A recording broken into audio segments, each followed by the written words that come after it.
जाने की सलाह ज़ेलेंस्की देते हुए नजर आ रहे हैं। दरअसल रूसी सेना को तबाह करने की धमकी देने की बात की जा रही है।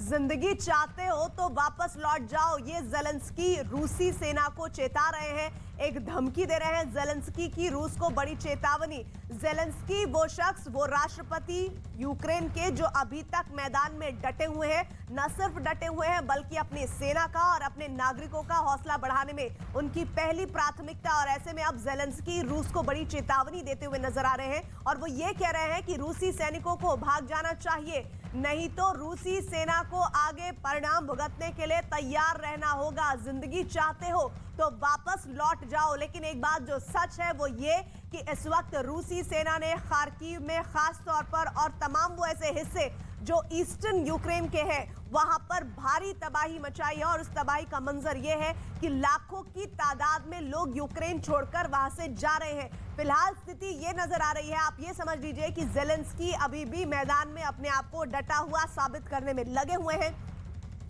नाटो देशों से हथियारों की मदद लगातार मिल रही है, अमेरिका से लगातार मदद मिल रही है, लेकिन एक और बड़ी खबर जो यहां पर आ रही है वो ये कि रूस भी अपने हथियारों का जखीरा बढ़ा रहा है।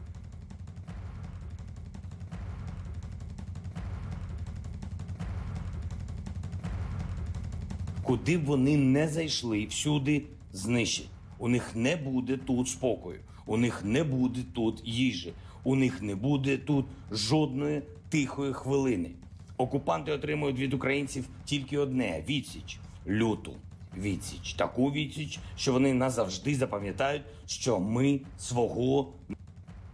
पूर्व राजनयिक हमारे साथ अशोक सज्जनहार इस वक्त बने हुए हैं। अशोक सज्जनहार जी, मौजूदा वक्त में ज़ेलेंस्की जिस तरह से अपने नेतृत्व क्षमता को आगे बढ़ाते हुए नजर आ रहे हैं, ऐसे में इन 8 दिनों तक जहां पर यूक्रेन पहुंचा है, आने वाले दिनों में आप क्या स्थिति बनती हुई देख रहे हैं?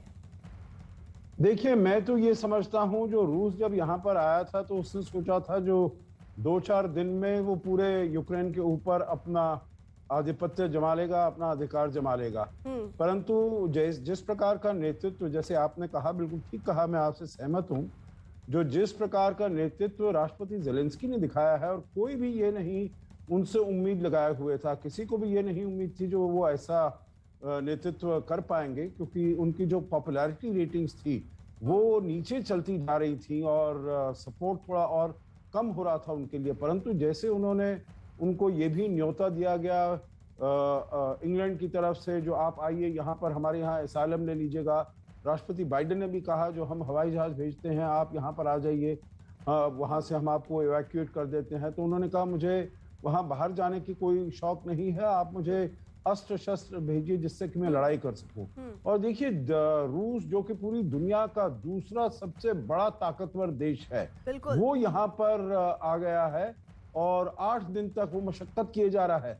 और अभी तक केवल एक शहर को, जो तीसरे नंबर, उसकी पॉपुलेशन भी करीब 3 लाख के आसपास है, उसको ही वो हथिया पाया है, उसी के ऊपर अपना कंट्रोल कर पाया है। नहीं, ऐसे में ये बड़े सवाल है जो आप उठा रहे हैं, लेकिन बहुत बड़ी खबर आ रही है। यूक्रेन का बहुत बड़ा दावा, सुमाई को रूसी कब्जा छुड़ाने का दावा ये कर रहा है यूक्रेन की बड़ी जवाबी कार्रवाई हुई है, जिसमें जानकारी ये मिल रही है कि यूक्रेन ने एक बहुत बड़ा दावा कर दिया है। सुमाई को रूसी कब्जे से छुड़ाने का दावा यूक्रेन इस वक्त कर रहा है। वो यूक्रेन जहां पर ये बार बार कहा जा रहा है कि अपना दायरा रूसी सेना बढ़ाती जा रही है, लेकिन सुमाई को रूसी कब्जे से छुड़ाने का दावा यूक्रेन की सेना ने कर दिया है, यूक्रेन सरकार ने किया है। उन्होंने कहा जो कब्जा रूसी सेना अभी तक वहां करती दिख रही थी, वहां पर उन्होंने उस कब्जे को छुड़वाने में सफलता हासिल कर ली है। हालांकि ज़ेलेंस्की के अगर हम कल से लेकर आज तक के स्टेटमेंट्स पर नजर डालें तो वो अपने आप को ये साबित करने में लगे हुए हैं कि हम मैदान छोड़कर भागने वाले नहीं हैं। और ऐसे में तबाही की न जाने कितनी तस्वीरें सामने आ रही है, लेकिन यूक्रेन अभी भी मैदान में डटा हुआ है।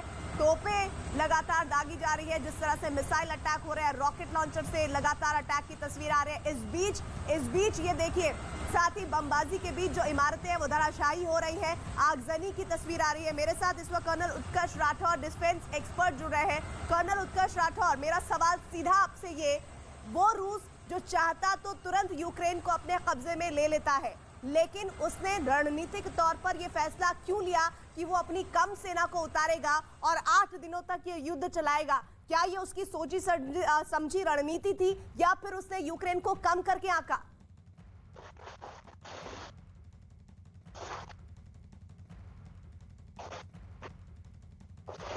उत्कर्ष राठौर जी, आपको मेरी आवाज पहुंच रही है? चलिए, लग रहा है उन तक आवाज नहीं पहुंच पा रही और मैं यही सवाल है कि शिवाजी आपसे जानना चाहती हूं, कम फौज को उतारना रणनीति या फिर चूक? देखो, चूक समझता, मुझे नहीं लगता था कि रूस ने सोचा था कि 2 से 4 दिन के अंदर ये लड़ाई खत्म हो जाएगी, यही सोच के वो आया था। देखो, अगर आप दोनों मिलिट्रियों को कंपेयर करें तो अगर 140 देश हैं जिनकी मिलिट्री पावर को नापा गया है तो रूस नंबर 2 पे है और $60 बिलियन की वो खर्चा करता है, और अभी जो यूक्रेन है वो ओनली 22वां नंबर है और $6 बिलियन करता है। और ऐसे में हो क्या रहा है कि आपस में अगर टैंकों का मुकाबला या उसके एयरक्राफ्ट का, आरटीपीसी का, अटैक हेप्टर का, तो रूस बहुत आगे है। तो इसका मतलब यूक्रेन जो है उसका मुकाबला नहीं कर सकता, और यही सबने सोचा था। मगर यह भी समझना पड़ेगा कि यह काबिल तारीफ है कि जेलेंस्की की जो इंस्पायरेशनल लीडरशिप, यूक्रेन की फौज का लड़ना और कहीं ना कहीं लॉजिस्टिक सप्लाई का बढ़ना, और हुआ क्या कि जिस प्रकार से आया था रूस कि वो यूक्रेन में 3 दिन में कब्जा कर लेगा या 4 दिन में, ऐसा नहीं हुआ। खार्किव जो उसको फाइनेंशियल कैपिटल बोलते हैं, ईस्ट यूक्रेन के साथ है, डोनेबस के इलाके के बहुत नजदीक है, वो भी पहले एक बार रूस ने क्लेम किया कि उसने लिया, मगर यूक्रेन की फौज ने दोबारा ले लिया। और अब जो कीव है, जो कि सेंटर ऑफ ग्रेविटी है, पावर सेंटर है, वो नहीं ले पा रहा है रूस, और रूस जो है अभी सब कुछ उस पर झोंकेगा। मगर मुझे अभी भी लगता है, क्योंकि अर्बन एरिया की लड़ाई है ये, और ये बिल्टअप एरिया की लड़ाई है, ये लड़ाई फेवर डिफेंडर, और इसलिए रूस को बहुत कठिनाई होने वाली है। और आने वाले समय के अंदर मुझे लगता है कि एक प्रकार मेजर जनरल ए के शिवाजी, एक बात तो साबित होती है कि इन 8 दिनों में जितना तबाही, जितनी बर्बादी की तस्वीरें हमने देखी है यूक्रेन से, हाल फिलहाल में ऐसी तबाही और बर्बादी की तस्वीरें वर्षों में नहीं देखी गई थी। लेकिन इन बीते 8 दिनों में क्या क्या हुआ है अब तक, आइए आपको बता देते हैं इस मैप के जरिए। देखिए, ये आज जो स्थिति है इस वक्त वो आपको दिखा रहे हैं, और शिवाजी मेरे साथ है, वो बताएंगे कि किस तरह से ये पूरा जो मैप दिख रहा है, जो लाल निशान है, वो क्या इशारा करते हुए दिख रहा है सर? देखो, इसमें कोई शक नहीं, जब रूस ने अटैक किया था तो उसने 3 तरफ से अटैक किया था। एक तो नॉर्थ के ऊपर से बालारूस से आए थे, साउथ से वो आए थे क्रीमिया से, और उसके बाद ईस्ट से आए थे डोनेबास के इलाके में। और उन्होंने सबसे पहले क्या किया, उन्होंने सबसे पहले साइबर वारफेयर और हाइब्रिड वारफेयर से इनका कम्युनिकेशन सिस्टम को जैम किया,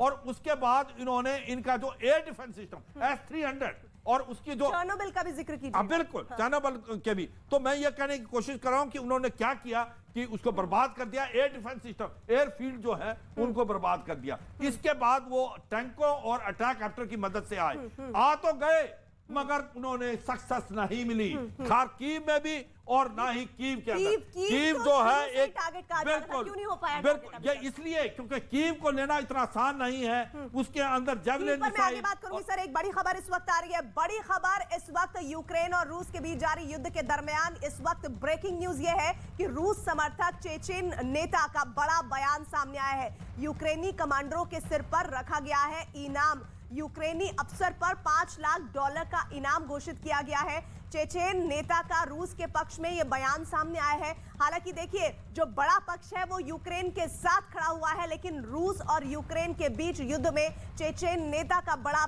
बयान सामने आया, जो रूस समर्थक माने जाते हैं। यूक्रेनी कमांडर के सिर पर इनाम रखने की बात की जा रही है। तो तमाम तरह के अलग अलग देशों के जरिए समर्थन आ रहे हैं, कुछ रूस की तरफ से आ रहे हैं, कुछ यूक्रेन की तरफ से आते हैं। सर, एक बार फिर से मैं उस मैप को आपको चाहती हूँ कि आप वो बताएं कि किस तरह से कीव पर अभी तक हम कब्जा क्यों नहीं कर पाए हैं। मतलब अगर रूसी सेना की रणनीति की हम बात करें तो आखिर कीव पर वो कब्जा क्यों नहीं कर पाए अभी तक? देखो, इसमें समझना पड़ेगा, जो कीव है एक बहुत बड़ा शहर है, और कीव जो है करीब ये 60 से 65 किलोमीटर का दायरा है। इसका जो इलाका बाहर की तरफ है वो पुराना कीव है, जिसके अंदर रोड और सड़कें बहुत भीड़ी हैं, और वहां पर जो गांव वगैरह बसे हुए हैं और जो टाउनशिप है वो भी एक प्रकार से वहां बस्तरबंद गाड़ियां और जो आपकी टैंक्स है वो अंदर नहीं आ सकती। मगर जैसे आप अंदर की तरफ आते हैं, मॉडर्न कीव है, बड़ी बड़ी सड़कें हैं, पार्लियामेंट हाउस है और वहां पर प्रेसिडेंट पैलेस है। पॉइंट ये है अंदर कैसे घुसेंगे आप टैंकों और ये पावर हाउस है और ये पावर हाउस है, ये लड़ेंगे तो फिर यूक्रेन खत्म है, ऐसा कहा जा रहा है। बिल्कुल, अगर कीव गिर जाता है तो लड़ाई खत्म है, मगर कीव नहीं गिरने वाला। बिल्टअप एरिया की लड़ाई डिफेंडर को है। यूक्रेन की जो इंस्पिरेशन लीडरशिप है जेलेंस्की की, और दूसरी it is man behind the machine. जिस प्रकार से जेवलिन जो मिसाइलें मिली हैं इनको, एंटी टैंक, उसके बाद स्टिंगर मिसाइलें मिली हैं, एंटी एयरक्राफ्ट, और जो केमिकल ड्रोन मिले हैं वो उन्होंने बहुत नुकसान किया रूस की फौज का भी। मुझे लगता है सारा दामोदार की एक और बड़ी खबर आ रही है रूस की फौज ने, इसीलिए आपको जानकारी होगी, इस वक्त एक बड़ी खबर भी आई, वो ये कि रूस को और बड़े हथियारों की सप्लाई की जा रही है।